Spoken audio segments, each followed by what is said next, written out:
राज्य सरकार द्वारा 75માં વન મહોત્સવની ઉજવણી કરાઈ રહી છે।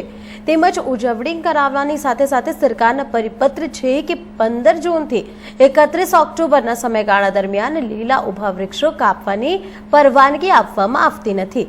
તેમ છતાં આણંદના મોગરીથી અંધારિયા ચોકડી તરફના ડામર રોડની બંને બાજુએ આવેલા લીલા વૃક્ષો કાપવા માટે સામાજિક વનીકરણ વિભાગ આણંદ દ્વારા ટેન્ડર પ્રક્રિયા હાથ ધરાઈ છે, જેના વિરોધમાં નવ ગુજરાત સ્ત્રી અધિકાર સંઘ દ્વારા જિલ્લા કલેક્ટરને લેખિત આવેદન આપી કામગીરી અટકાવવાની માંગ કરી છે।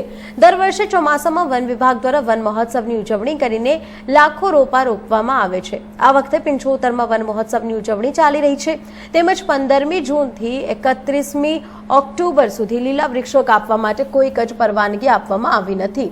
તેમજ સામાજિક વનીકરણ વિભાગના આણંદના અધિકારીઓ સરકારી પરિપત્રની અવગણના કરીને મોગરીથી અંધારિયા ચોકડી સુધીના રોડની બંને બાજુના વૃક્ષો કાપવા માટે ટેન્ડર પ્રક્રિયા હાથ ધરીને ભાવ માંગ્યા છે, જે સરકારના પરિપત્ર વિરુદ્ધ છે। ત્યારે આ રોડ પર વૃક્ષો કાપતા અટકાવવા માટે નવ ગુજરાત સ્ત્રી અધિકાર સંઘ દ્વારા જિલ્લા કલેક્ટરને આવેદનપત્ર આપીને લેખિતમાં રજૂઆત કરી છે।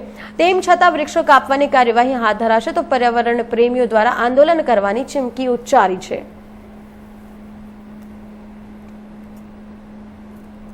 દેશ જ્યારે 75મો વન મહોત્સવ ઉજવવા જઈ રહ્યા છે અને દેશને આઝાદીને 75 વર્ષ થયા છે, તો એનો વન મહોત્સવ ઉજવવા જઈ રહ્યા છે ત્યારે આણંદ જિલ્લાના મોગરી ગામથી અંધારિયા સુધીનો જે રોડ છે ત્યાં આગળ 140થી 150 જેટલા વૃક્ષો છે જે રોડ પૂરો કરવાનો છે।